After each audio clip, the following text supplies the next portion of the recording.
Alors, paragraphe bête. Ofek ha'abata mitrachev על ידי התשובה. היסוד הרצוני, האידיאלי, מתארך ומתפשט. מראש מקדמי תבל, והולך ומקיף עד אחרית, עד סוף כל הדורות. Alors, on traduit déjà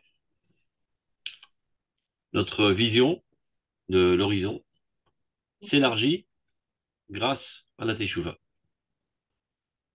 Le fondement de notre volonté idéale s'allonge et se déploie depuis le tout début de la création du monde. Il englobe tout ce qui existe jusqu'à sa fin, jusqu'à la fin de toutes les générations. Qu'est-ce que ça veut dire? Comme on l'a dit à plusieurs reprises, la tchouva, ce n'est pas seulement un changement de comportement ponctuel, mais il s'agit d'une métamorphose totale de la personnalité, une approche différente du monde, une vision différente du monde.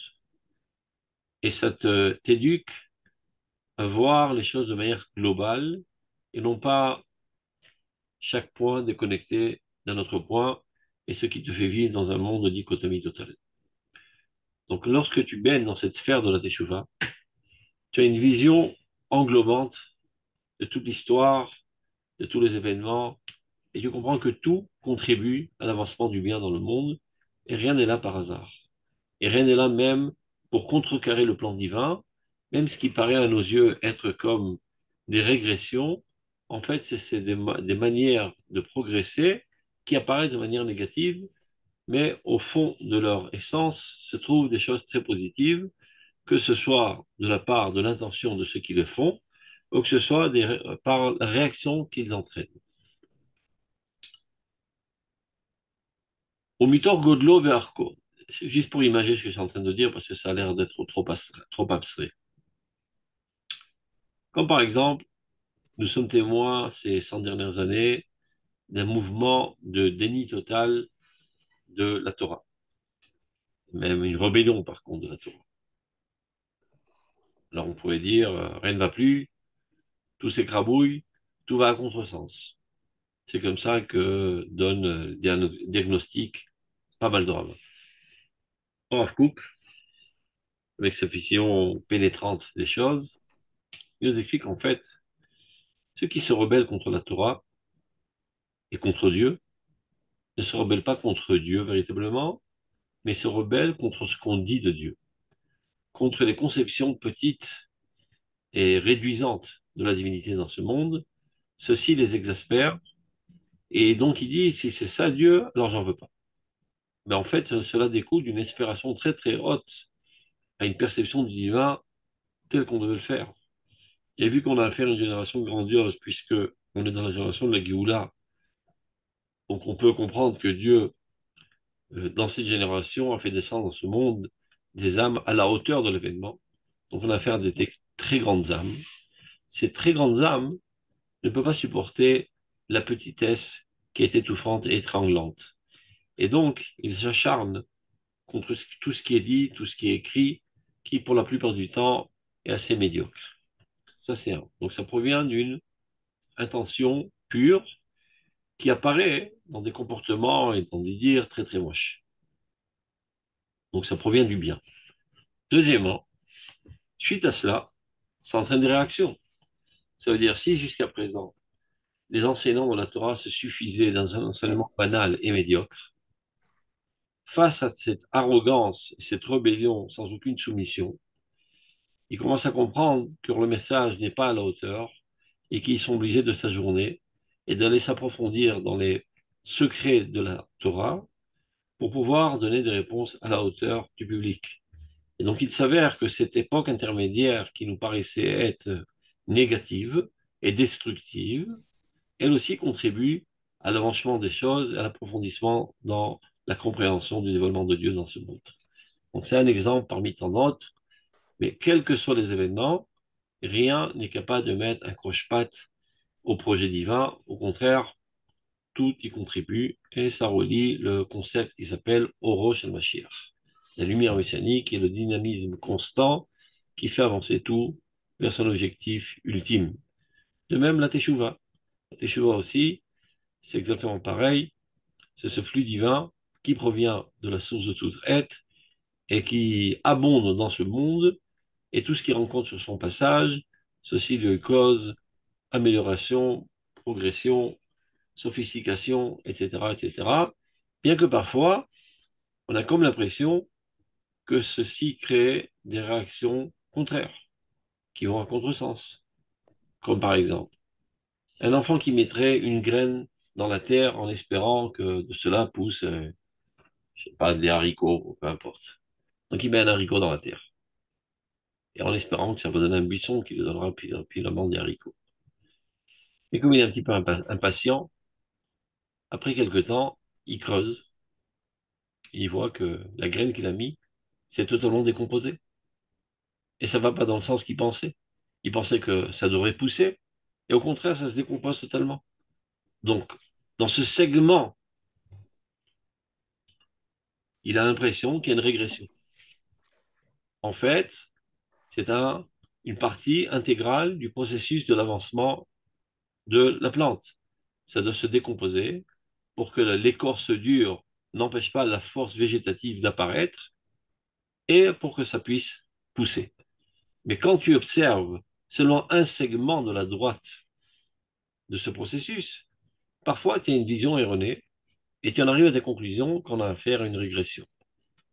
Par contre, quand tu as cette vision que tu as acquis grâce à la Teshuvah, une vision globale qui scrute l'horizon d'une extrémité à l'autre et l'histoire d'une extrémité à l'autre, alors tu peux mettre dans le véritable cadre tous ces segments qui peuvent paraître négatifs, mais qui en fait eux aussi sont partie intégrale du processus de l'avancement des choses.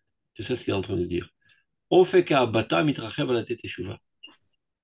Ta vision ouvre des horizons bien plus larges grâce à la teshuva. Et à Yesod Aritzoni Idali mitarech mitpachet. Et plus encore, tu vois comment la volonté idéale s'allonge, se déploie, contrairement à ce que tu aurais pu percevoir dans une vision segmentaire.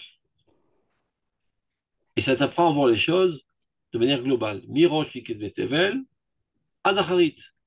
Quand tu veux juger d'un événement, tu ne peux pas l'extraire de son contexte, sans quoi tu vois toujours faux.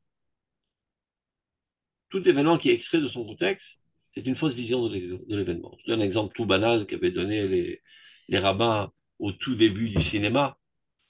Imaginez que quelqu'un rentre dans un film au milieu du film. Il n'était pas depuis le début. Il voit un homme tirer une balle sur un autre.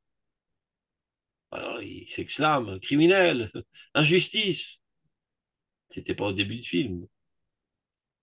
Le bonhomme sur qui il tire, c'est un criminel qu'on recherche déjà depuis plusieurs années, et finalement le shérif a réussi à le descendre. Donc c'est pas de l'injustice, c'est de la justice excellente. Mais comme tu as vu ce segment du film de manière extrait de son contexte, tu en arrives à des conclusions fausses. Donc il faut toujours mettre les choses dans le contexte, et alors tu vois comment tout contribue à l'avancement du bien.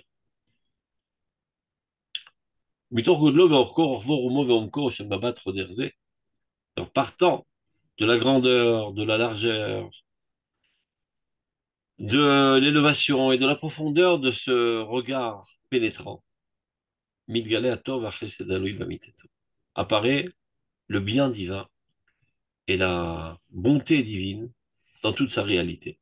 C'est-à-dire seulement lorsque tu développes un regard englobant tout, tu arrives à la conclusion que tout est bien. Tov Adonai Lakol. Dieu ne fait que du bien. Il n'y a rien de mal. Si tu rentres dans une salle d'opération et tu vois le chirurgien avec son bistouri coupé dans la chair vive, tu dis, mais c'est quoi ce criminel? Il est en train de tuer ce bonhomme. Non, non, non. Il est en train de lui extirper le mal. Par amour du patient, il est en train de le faire.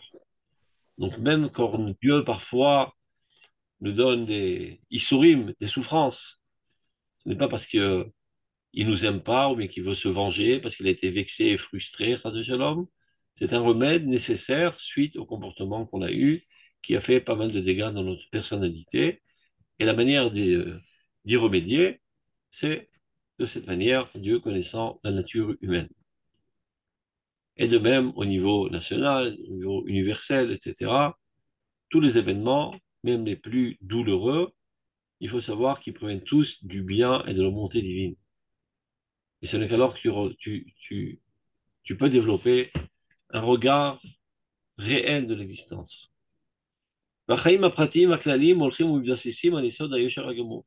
Et du coup, quand tu analyses de cette manière, tu vois que aussi bien la vie individuelle que la vie collective de ton peuple ou des peuples ou de l'humanité sont tous fondés sur la droiture parfaite. Mais vous vous direz, mais quand même, il y a du mal. J'ai fait des péchés. Il y a des malheurs qui arrivent. On ne peut pas vivre dans un optimisme maladif de dire que tout est pour le mieux dans le dernier monde, comme disait notre ami B, Candide dans Voltaire. BA, l'optimiste BA. Voilà.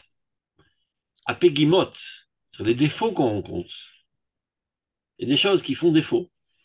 Dans cette ligne continue, des fois, il y a des Pegimot, des choses qui font défaut, des petites bosses. Un Nirod Besidra Chaim qui apparaissent dans l'ordre de la vie. Naasot Mukarot Beturk Matim sont perçues, sont comprises comme des plis. Il y a un pantalon qui est dressé sur la table, et voilà qu'il y a un pli. C'est pas pour autant que le pantalon est esquinté. Il suffit d'apporter un fer à repasser et tout rentrera dans l'ordre. Et Akadosh Baruch Hu est tout le temps en train de tenir son fer à repasser et de repasser les plis. Donc des fois, on a fait quelques plis qui font défaut, et Akadosh Baruch Hu repasse et nous réajuste, nous remet sur le bon chemin, etc. Donc la Sot Mukarot de Turkmatim, Amiti Ashrim, qui redevient droit au Mitpashtim, et qui, comment dire ça, qui deviennent bien dressés, mais Godel Achaim Shel Ratzon Tov, à la grandeur de la vie de la bonne volonté. C'est-à-dire, tu comprends qu'il y a une volonté positive dans tout. Ashotev Kenar Gadol Meod et Mesher Dorot Kufot. Cette volonté divine qui ne veut que le bien, c'est comme un fleuve qui ruisselle, un torrent même, le long des générations et des époques même. C'est-à-dire, il n'y a qu'une quête du bien et tout va vers le bien. Eh ben, même dans un torrent, des fois, quand il y a du torrent, eh ben, ça fait des vagues et ça éclabousse et ça fait tomber des pierres au milieu, etc. Mais finalement, tout roule vers le même sens. Shirak Gilouye Chaim Kit'iyim Mitgalim Bechol Dor Miuchad Vashlamatam Vashlamatam Ba'a Mimerut Koladrot. Ça veut dire, seulement lorsque tu vois des segments de la vie, alors tu vois parfois des choses bizarres, des défauts. Ashlamatam Ba'a Mimerut Koladrot. Quand est-ce que tout cela se parfait? Au cours des générations. Ça veut dire, tu peux voir une certaine génération qui est emplie de rébellions, qui est emplie d'effronteries, etc. Donc si tu te focalises que sur cette génération, tu dis c'est la fin du monde. Mais après quelques générations, tu verras en quoi ce caractère rebelle a déclenché toutes sortes de processus qui ont forgé la conscience humaine de manière bien mieux que ce qu'elle était précédemment. Donc rétroactivement, tu comprends bien que cette période aussi, elle était positive, et elle aussi a contribué dans l'édifice de la vie collective, nationale et universelle.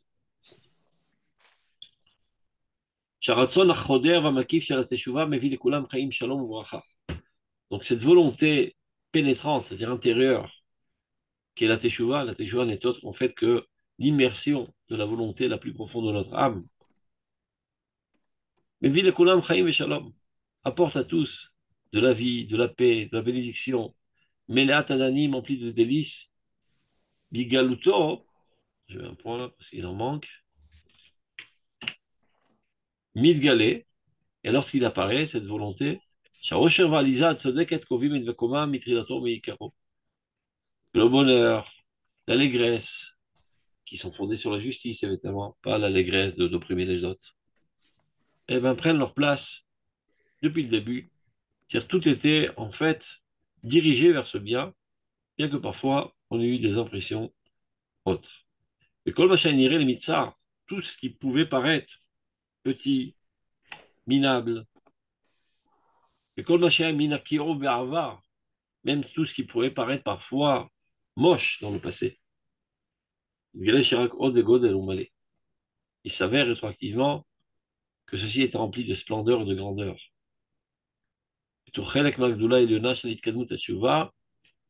Partie de tout ce processus grandiose et suprême de l'avancement de la Teshuvah. Il y a parfois des gens qui étaient médiocres dans leur pureté, dans leur sainteté, dans leur religiosité. Et suite à ça, ils ont eu un comportement catastrophique.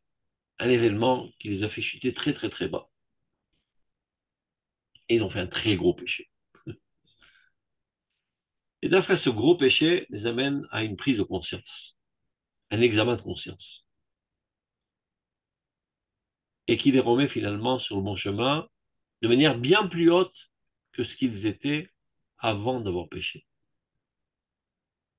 Alors, est-ce que ce péché était quelque chose de négatif ou de positif?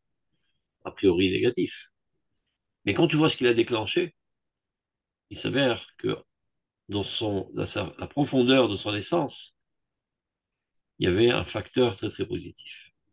C'est comme l'histoire d'un enfant qui était un petit peu kleptomane, qui avait toujours tendance à voler. Donc il était à l'école, il piquait les crayons de ses copains dans les trousses, il leur piquait toutes sortes d'objets, etc. Et il essayait d'exaspérer tout le monde. Ils ont tout fait pour le convaincre, aucune chance. Et des punitions, et ils appelaient les parents, ils l'ont envoyé chez le surveillant général. Rien de rien, il continue, il ne peut pas se retenir, il est tout le temps en train de voler. Ce qui veille, le courroux et la haine de ses amis, et qu'il est mis de côté, en khérem, etc., etc. Lui-même en souffle et martyr, il ne sait pas comment s'en sortir. Un beau jour, il vient à l'école, le surveillant général n'est pas là, le prof n'est pas là, les élèves ne sont pas encore arrivés, et la porte du Misrad, on dit Misrad, le, bu- Bureau. le bureau du directeur est ouverte. Il ne peut pas se contenir à la tentation, il pénètre doucement, et aussi il voit dans le tiroir du directeur une liasse de billets d'argent. Oula, il ne peut pas se retenir, il pique la liasse, il met dans la poche, et il se sauve. Non mais, manque de peau, tout était filmé. Donc la police arrive, et la police sait très bien s'occuper de ces enfants-là. Ils nous font tout un tararam, un traumatisme, etc., etc. Et toutes sortes de menaces. Finalement, ils ont toute une thérapeutie pour le guérir. Ils arrivent à le guérir. Et finalement, il est sorti totalement guéri de toute tendance kleptomane. Cet événement a eu lieu, je ne sais pas, le 5 janvier ou le 5 qui se lève, disons. Dès lors, tous les ans, le 5 qui se lève, il fait une super fête d'avoir volé cette liasse d'argent. Car ce péché gravissime qu'il a fait chuter au plus bas de l'échelle, au fond de l'eau, lui a permis de donner un bon coup de pied au fond de l'eau et d'immerger bien plus haut. Donc parfois, les chutes, aussi bien à l'échelle individuelle que nationale, que universelle, que lorsqu'on les observe, on les analyse en tant que telles, de manière ponctuelle, elles nous paraissent catastrophiques, etc., etc., il s'avère qu'il y avait en elles un facteur stimulateur positif qui te permettra finalement de grandir. Et tu ne peux le comprendre que lorsque tu développes un regard englobant et non pas focalisé seulement sur l'événement. Et toute la teshuva forge notre personnalité à appréhender l'existence de cette manière. Donc, on continue. Gimel. Yesod teshuva. Alors, mivir et fois l'orlam kulo bamash. C'est comme ça que Hazal nous enseigne. Mish Rajav Yeshua, Mochalim Lo, l'orlam kulo. Donc le fondement de la Teshuvah amène guérison au monde entier, mamash. Je dis, mais comment ça marche? C'est moi qui fais Teshuvah. Pour lui, il est pardonné. Évidemment, parce que tu as une vision individualiste de l'existence qui est totalement erronée. Ça n'existe pas, l'individu. C'est une illusion optique.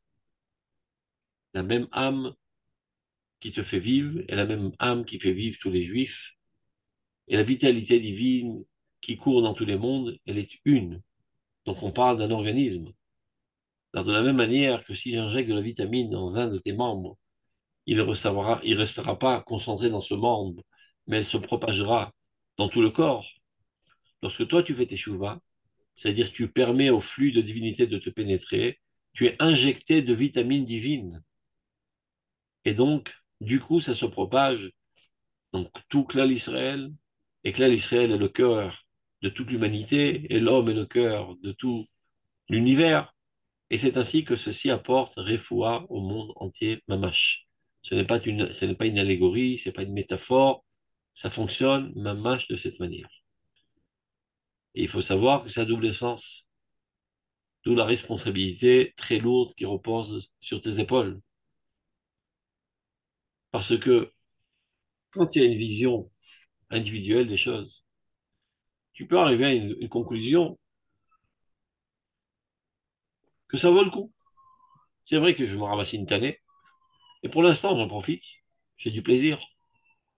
On verra, qui vivra verra. Maintenant, j'ai un plaisir, c'est sûr. Le châtiment, on verra. D'abord, ça aussi, c'est faux. C'est pas en arrivant au ciel, tu dois donner des comptes et il y aura un tribunal, etc. Tout ça sont des métaphores. C'est bien tout simplement te dire que ta nature, elle est divine, donc tout ce qui est contre divin et contre nature et te détériore automatiquement et non pas ultérieurement. Mais même ça, c'est faux. De penser que ce n'est qu'un problème individuel. Et quand tu penses de cette manière, tu peux dire, c'est vrai que quand je vais, par exemple, on va donner un exemple tout bête au niveau corporel. C'est vrai que quand je bois du Coca-Cola, ça détériore mon organisme. Mais que faire? C'est tellement bon, tellement attrayant et alléchant. Je suis prêt à payer le prix. Alors j'ai un plaisir du palais maintenant, et d'ici quelques heures ou quelques jours, ça va me créer toutes sortes d'effets secondaires destructifs. Je suis prêt à payer le prix. Top, ça c'est une façon de voir. Mais si tu savais que chaque fois que tu fais un péché, ça entraîne des catastrophes dans tout le peuple d'Israël, dans l'humanité entière. Donc quand tu pèses le pour et le contre, c'est un autre calcul. Chazal disent, Eve mechachev schar mitzvah keneged hefseda, et schar avera keneged hefseda, dans Pirkei Avot.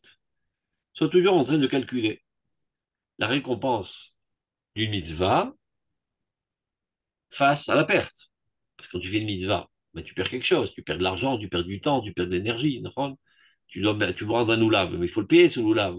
Il faut investir du temps, donc tu as perdu quelque chose. Non, mais quand tu pèses le pour et le contre, tu comprends le bien que la mitzvah entraîne relativement au peu que tu as perdu, ça vaut le coup. De même, Eve Mechachev, Sra Avera Keneged Efseda. Vois la récompense de la Avera, c'est-à-dire le profit que tu en retires, relativement à la catastrophe que cela entraîne. Donc, j'ai fait mon compte, j'ai mis la balance, c'est vrai, c'est pas tout à fait profitable, mais en fin de compte, ça me procure un plaisir, je suis prêt à payer le prix. Mais tout cela découle du fait que tu as une vision erronée, de croire qu'il s'agit d'un problème individuel, alors qu'il s'agit en fait d'une démarche nationale, universelle. Si tu savais, Chas Shalom, que le fait que tu aies fait une Avera aujourd'hui, c'est ça ce qui entraîne que demain, il y a 10 soldats qui tombent sur le front. Quand on vient à poser le pour et le contre, du plaisir que te procure la Avera, face à la catastrophe que cela entraîne, je te promets que ça te coupera l'appétit. Tu n'auras plus envie de faire cette Avera. Donc plus tu grandis dans ce monde, de ton individualisme au nationalisme, à l'universalisme, etc., plus pèse sur tes épaules une responsabilité très très lourde. Et on ne te dit pas ça pour t'effrayer, juste pour te motiver à faire le bien, mais tout simplement parce que c'est la réalité des choses. Tu n'es pas une cellule déconnectée de l'existence, tu es une cellule dans un organisme. Il y a une seule âme, Baruch Chei Olamim, qui fait vivre tous les mondes. Une seule âme qui fait vivre tout l'Israël, qui s'appelle Knesset d'Israël. Donc c'est un seul organisme. Donc, avec cette compréhension organique, en observant ton corps, comment ça fonctionne, mi Bessari Eloa, en observant le fonctionnement de mon corps, je peux faire une extrapolation sur l'existence entière qui, elle aussi, est organique et qui, elle aussi, est vivifiée par une seule vitalité divine. Donc, de la même manière que je comprends très facilement, grâce au développement de la science aujourd'hui, que le corps est organique et que donc, si j'ai injecté du poison dans une des cellules, le poison ne va pas rester concentré dans cette cellule, mais se propager dans tout l'organisme. Eh bien, moi, je suis une cellule de Klal Israël. Donc, lorsque j'y injecte du poison, ça se propage dans Klal Israël. Et par contre, lorsque j'y injecte de la vitamine, eh bien aussi, ça remplit Klal Israël de vitamines. Donc, c'est sur ça que Chazal se sont basés en disant que la Teshuvah, Meviar et foi dans l'âme coulo. Quand tu fais Teshuvah, tu apportes guérison au monde entier et à tous les mondes. Zerev Haratzon, Gomer et Puulato Betokef, Dafka Ledet Seto Balachatz. Le courant de la volonté ben, est encore plus effectif lorsqu'il sort avec pression. Je vous donne un exemple. Tu as un tuyau d'arrosage. Tu es dans ton jardin, tu arroses les plantes. Si tu pinces le bout du tuyau et tu empêches l'eau de sortir pendant quelques secondes, dès que tu commences à ouvrir après un tout petit trou, ça sort avec une puissance très très très grande et ça s'est éjecté de manière très très lointaine. Ça, c'est le machal, la métaphore. Et bien, c'est pareil. Ton âme, elle est toute divine. Elle ne veut faire que le bien. Et parfois, malheureusement, elle est bloquée. Ta conscience bloque ton âme. Tes habitudes, tes conceptions bloquent l'expression de ton âme. Ne lui permet pas de s'exprimer. Ça bloque, ça bloque, ça bloque, ça bloque, ça coince, ça coince, ça coince, jusqu'à un jour, tu fais tes chouvas et tu enlèves ce blocage. Donc, toute cette pression qui s'est accumulée sort de suite comme un seul jet et inonde le monde entier de bien.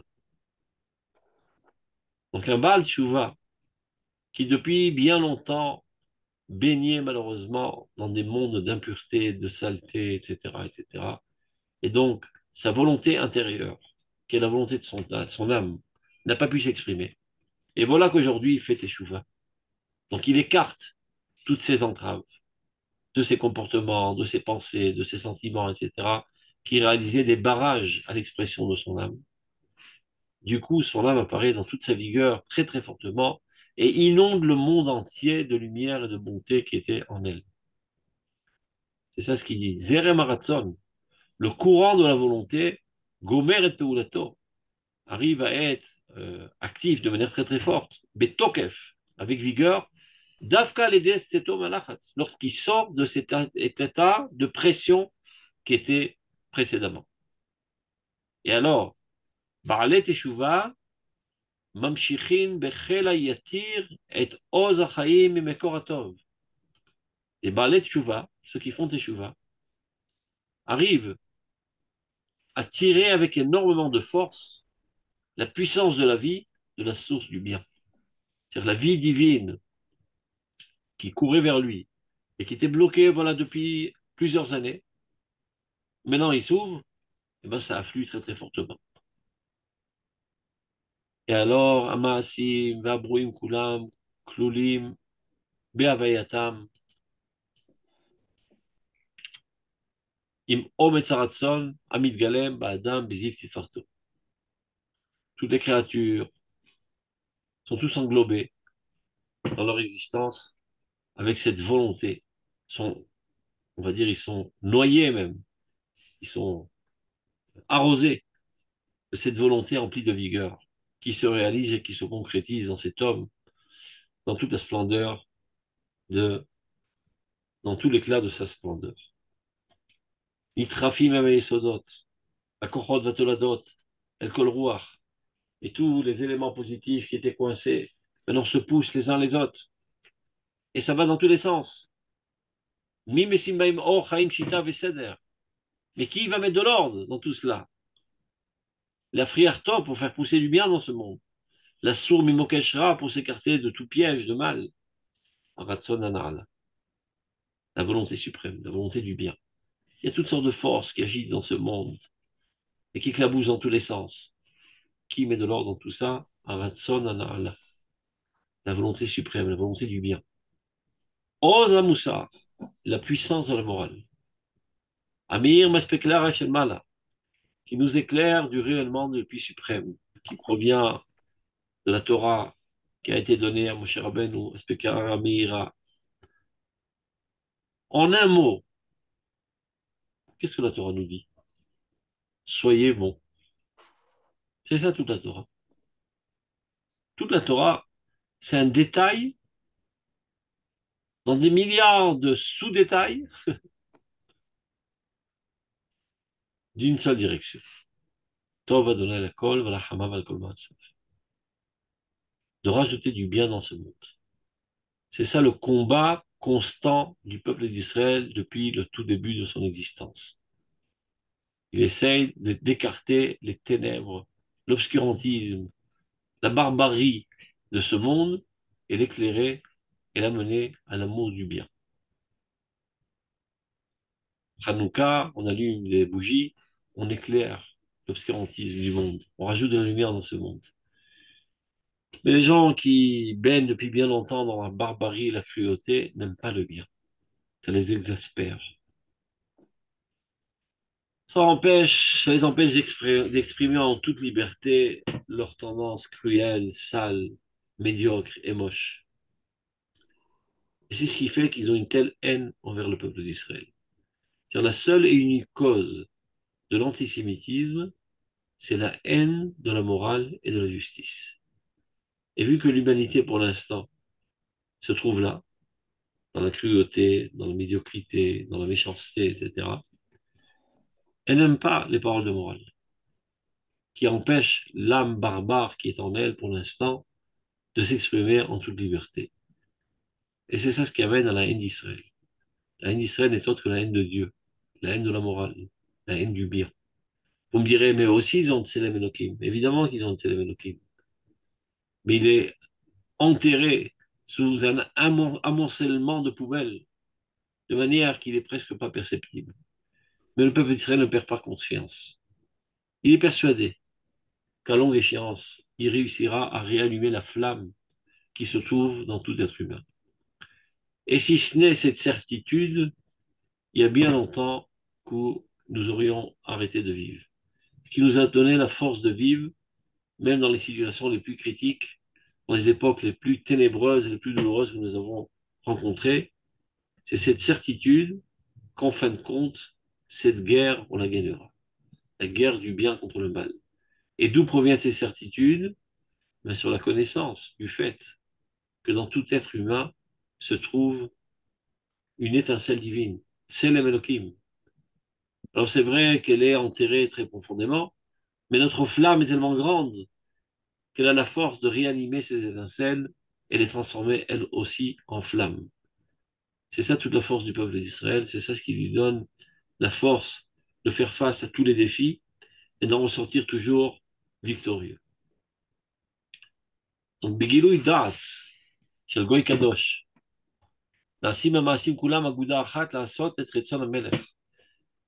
Quand le peuple d'Israël dévoile sa théorie et fait avancer le bien dans le monde, alors on comprend comment Kulam Aguda Achat La'asot Et Retzon HaMelech, que tous, en fait, tout ce qui existe dans ce monde ne réalise qu'une seule entité pour réaliser la volonté de Dieu. Agavom Mishpat, Vanimdash Vizdaka, c'est pris de la prière des Yamim Noré. Top. La lettre.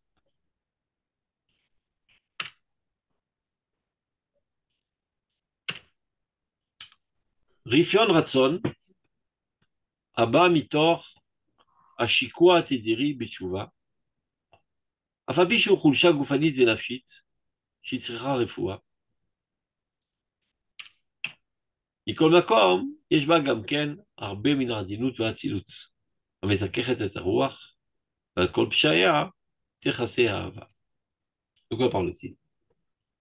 L'affaiblissement de la volonté qui provient du fait qu'on pense constamment à la teshuva. La teshuva, elle te dit, tu n'étais pas tout à fait au point, remets-toi en question, améliore-toi. Donc, toutes ces pensées de culpabilité ont de forts risques de raffaiblir un petit peu tes initiatives, ta volonté, ta joie de vivre. Ce sont des effets secondaires incontournables. Donc, on pourrait se dire, bah mince, alors chaque fois que je fais tchouva, j'en ressors lessivé, laisse tomber, ça vaut pas le coup. Ça m'affaiblit, j'ai plus une telle volonté de faire. Parce que tout ce que j'organise, je programme de faire, je me remets en question, est-ce que c'est tout à fait propre et que ça va de pair avec la morale, etc., etc. Ça me casse le moral, ça me casse mes initiatives. Et quand je scrute mon passé, n'en parlons pas, il est talonné de saleté, ça me casse davantage le moral. C'est un fait. Dit le Rav. Rifion Aratson, l'affaiblissement de la volonté, qui découle du fait que tu es profondément ancré dans la pensée de la Teshuvah. Afabi Shukhulsha Gufani Venafshit, bien que ceci entraîne un affaiblissement corporel et mental, parce que quand il y a le moral à raplapla, eh ben, tes membres aussi sont lourds et tu es fatigué. Ça va de pair, parce que tu n'es qu'une seule entité, tu n'es pas deux voisins, le corps et l'âme, c'est un dans l'autre, et c'est l'un avec l'autre, et l'un et l'autre ne font qu'un. Donc quand le moral est à raplapla, le corps aussi est lessivé, fatigué. Et vice-versa. Quand tu es malade, alité, tu crèves de fièvre, etc., ben le moral aussi n'est pas très haut. Il y a une relation psychosomatique et somato-psychique. Donc bien que ceci entraîne une faiblesse corporelle et mentale, chez Itzricha Refoua, qui nécessite un remède, c'est vrai que tu as pris le médicament de la teshuva pour guérir de tes fautes. Mais le problème, c'est que ce médicament lui-même a des effets secondaires affaiblissants.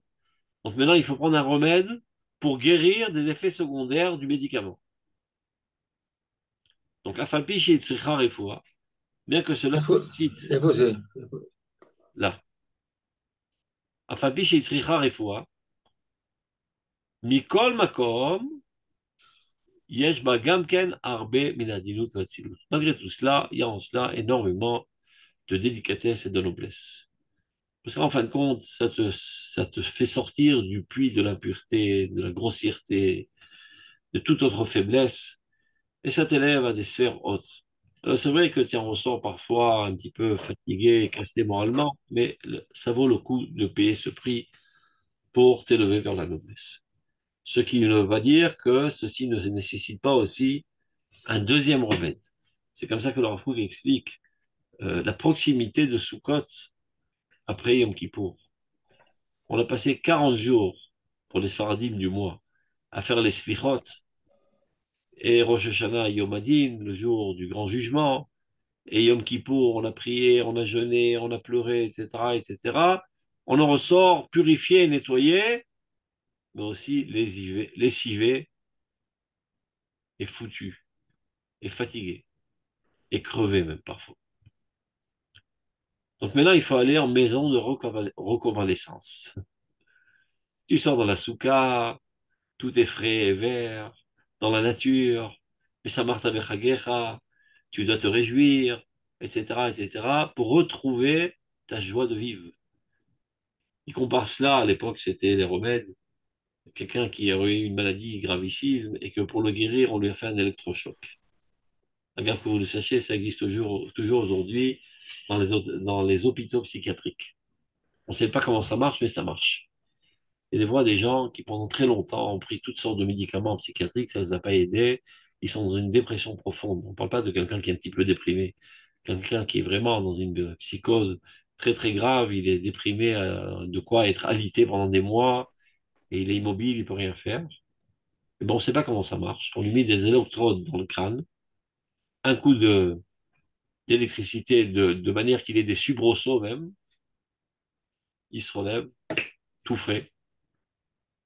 C'est comme si que des fois, il y a ton ordinateur qui est coincé, ben, tu l'éteins, tu remets de l'électricité, et le Windows remonte, et tout se remet en place. Ça vous arrive, Nahon?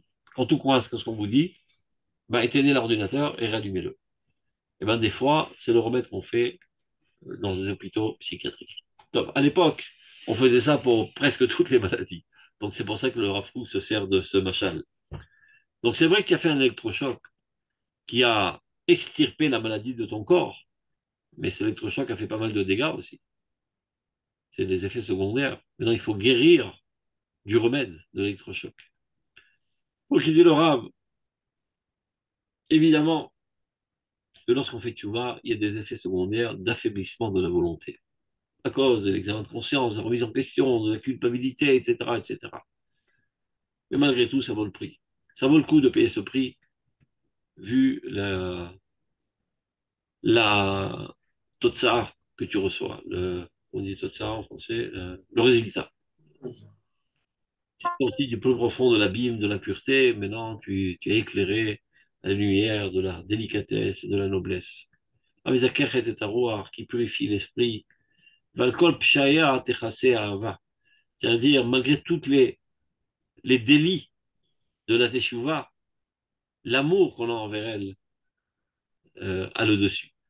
C'est-à-dire, quand tu pèses le pour et le contre, c'est vrai que parfois la teshuva a des effets secondaires destructifs, du moins momentanés, mais l'effet primaire, qui est tellement constructif et tellement empli d'amour, que ça fait pencher la balance, et c'est quand même, malgré tout, conseillé de faire tchouva. Et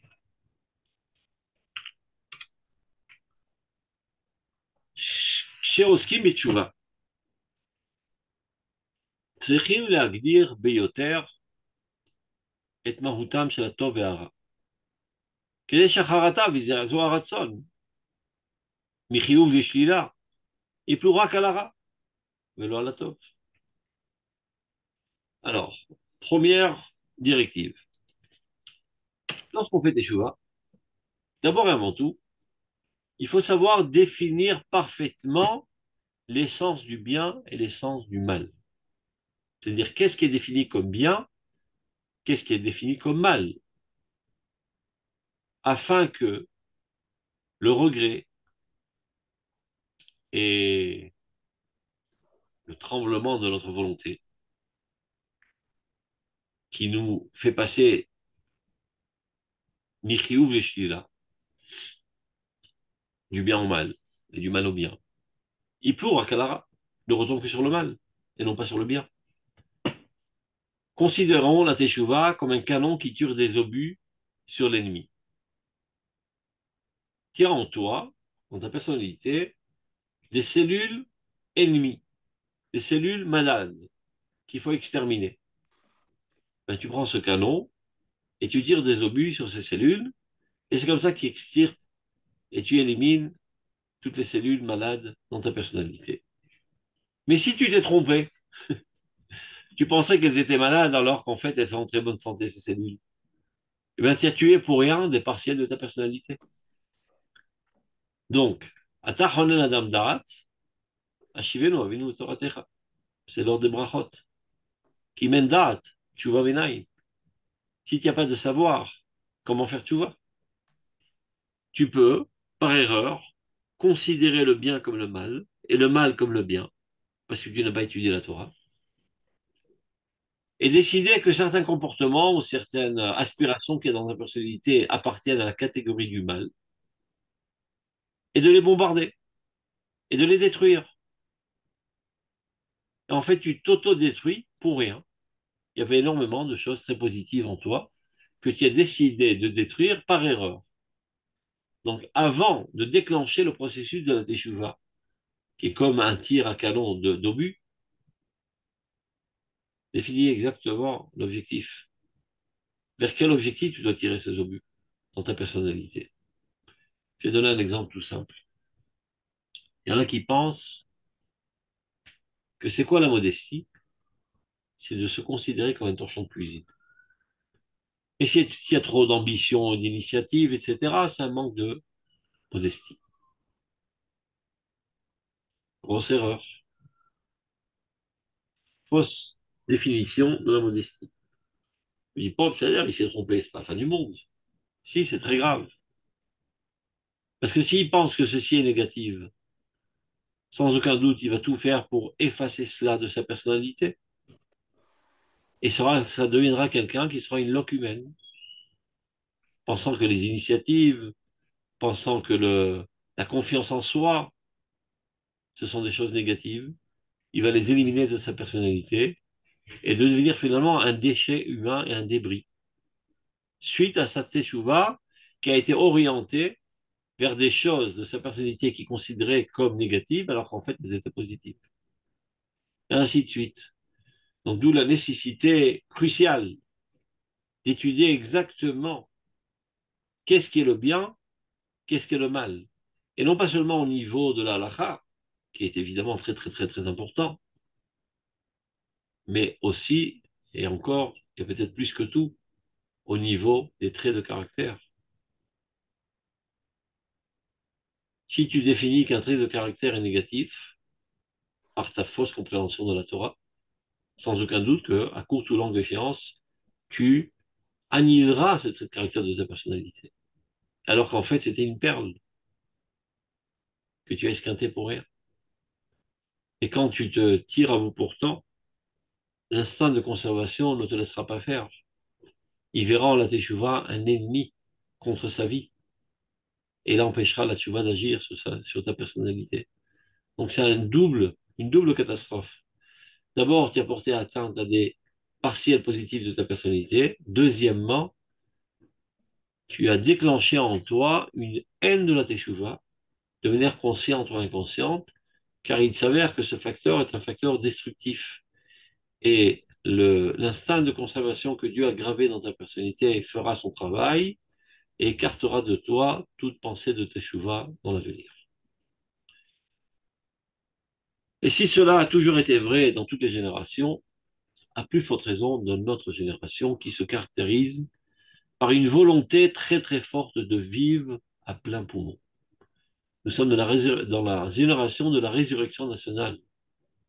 Après avoir survécu dans une situation de léthargie profonde pendant 2000 ans, le peuple Israël s'éveille comme un lion aujourd'hui, se déploie dans énormément d'activités et retrouve ses forces premières, est empli de joie et d'allégresse et d'initiative dans son nouveau combat de ressusciter sur le podium universel.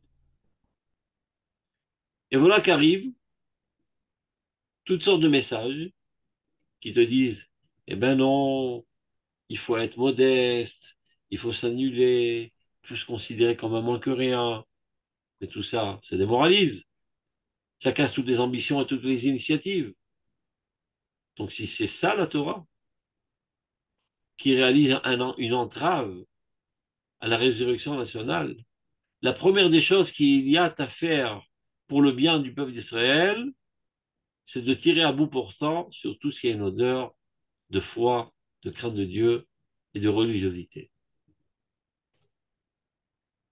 Et c'est comme ça qu'on peut expliquer que le sionisme, dans ses premiers pas, et malheureusement il reste encore quelques traces, lutte fortement contre la religiosité. Car le sionisme, c'est la renaissance nationale, c'est le retour à la vie pleine et entière. Et les fausses conceptions mènent à croire que la religiosité est l'opium du peuple, et l'affaiblissement est une course vers la mort. Donc, la renaissance nationale implique la guerre contre cette mort. D'où l'importance d'étudier les études de la Emouna, qui ne te disent pas quoi faire et ne pas quoi faire, ça c'est la halakha, et quoi penser, pourquoi ne pas penser, quoi ressentir, quoi ne pas ressentir, comment forger ta personnalité, comment ne pas la forger, etc., etc. Tout ça appuyé sur des sources qui nous proviennent directement de Moshe Rabbeinu au Mont Sinaï. Ça s'appelle Limoudé Emouna. C'est pas est-ce que je dois mettre mon sachet de thé dans le deuxième verre, au troisième verre pendant Shabbat. Ça c'est facile. Mais quels doivent être les traits de caractère de ma personnalité? Quelles doivent être mes aspirations? Quelle doit être mon appréhension de l'histoire et des événements actuels, etc., etc. Et lorsque tu comprends ça parfaitement, tu forges ta personnalité comme il le faut, et la tchouva va toujours dans le bon sens, et elle vient encourager et amplifier encore plus toutes ces forces positives, créatrices qui sont en toi, et ne vient nettoyer que les petites saletés qui se sont accumulées ça et là. Et alors, elle est reçue avec beaucoup d'amour, etc. Et elle a de fortes chances de se propager sur tout clan d'Israël, et surtout même les, on va dire, la machine nationale dans tous ces organismes. Donc, VO de terre. Donc ça, c'est la première démarche à faire. Birour Bentov Lera. Faire une sélection bien claire, un discernement bien clair entre ce qui est bien et ce qui est mal pour garder et amplifier le bien et bombarder et détruire totalement le mal, sans se tromper dans les objectifs. Véro Dioter, encore plus que cela, שצריך לברר את הטוב הנמצא בעומק ולחזק אותו. Ça, c'est déjà un travail plus compliqué. Il faut être capable de discerner, de faire un tri du bien qui se trouve dans le mal et de ne pas y renoncer. Vous voulez une métaphore? À l'armée, à l'époque, il n'y avait pas de machine pour éplucher les patates. On donnait aux soldats éplucher les patates. Donc, tu épluches tes patates. D'un côté, tu as les patates, de l'autre côté, tu as un sac avec toutes les épluchures. Eh bien, le rassar, je ne sais pas comment on appelle ça en français, le responsable de l'ordre et de la discipline dans le camp militaire, il voit le sac d'épluchures. Il dit, mon pote, tu as fait des épluchures trop épaisses. Il y a énormément de gâchis là. Reprends ton éplucheur et épluche les épluchures et récupère le bien. Donc de même, lorsque tu fais le tri dans ta personnalité, des comportements, des aspirations, des traits de caractère, etc., tu fais un premier tri assez grossier, grosso modo. C'est déjà un sacré travail, parce que c'est en fonction de tes définitions. Après que tu as fait cela, ce que tu as mis de côté, pensant qu'il était totalement mal, développe un regard encore plus pénétrant, reanalyse cela et essaie de discerner les tendances positives qu'il y avait dans ces comportements négatifs et de ne pas y renoncer. Benishar Gamoul Elokenu, et le mobiliser, elle aussi, toutes ces tendances pour le bien et pour Dieu. L'exemple que je donne toujours, on va changer si ça marche, supposons que quelqu'un est un cambrioleur de banque, qui est évidemment quelque chose de négatif. Mais dans cette activité, il avait toujours la police à ses trousses, il a toujours réussi à esquiver la police. Par toutes sortes de combines, de stratégies de combat extraordinaires, ça fait 20 ans qu'il dévalise des banques, jamais on a réussi à le pincer. Et un beau jour, il fait tchouva. Donc il regrette apparemment tout ce qu'il a fait, il va rembourser tout l'argent, etc., etc. Il pourrait se tromper et dire, ben, jusqu'à présent, toute ma vie était totalement négative, j'ouvre une nouvelle page. Grosse erreur. Tu te rappelles quand il a réussi à berner toute la police et les tourner en bourrique? Ils ont tout fait pour te pincer, ils n'ont jamais réussi. Ben, c'est très astucieux tout ça. C'est énormément d'intelligence. C'est vrai que tu t'es servi de ton intelligence à des fins non souhaitables, mais ça demeure quand même une intelligence extraordinaire. N'y renonce pas. Garde ça en toi. Non pas pour dévaliser des banques, mais pour faire avancer le bien dans le monde. Et lorsque tu décideras de faire avancer le bien dans le monde, sache que tu auras pas mal de bonhommes sales et méchants qui réaliseront des entraves et qui On t'empêcheront. l'entend moins là, on l'entend moins. Tu auras sur ta route des sales types qui feront de tout pour t'empêcher de réaliser le bien dans le monde. Et bien aussi, tu devras lutter contre eux, les esquiver, etc. Donc exactement le même caractère et et les atouts que tu avais, avec lesquels tu t'es servi pour faire le mal, exactement avec eux, maintenant, tu vas te servir pour faire avancer le bien dans le monde. Donc, dans ces épluchures de patates, va récupérer le peu de patates qui reste et laisse tomber que l'épluchure la plus fine. Et une fois que tu as épluché l'épluchure la plus fine, prends un microscope et va encore récupérer les petites parties de patates qui restent encore dans les épluchures les plus fines, et ceci est infini.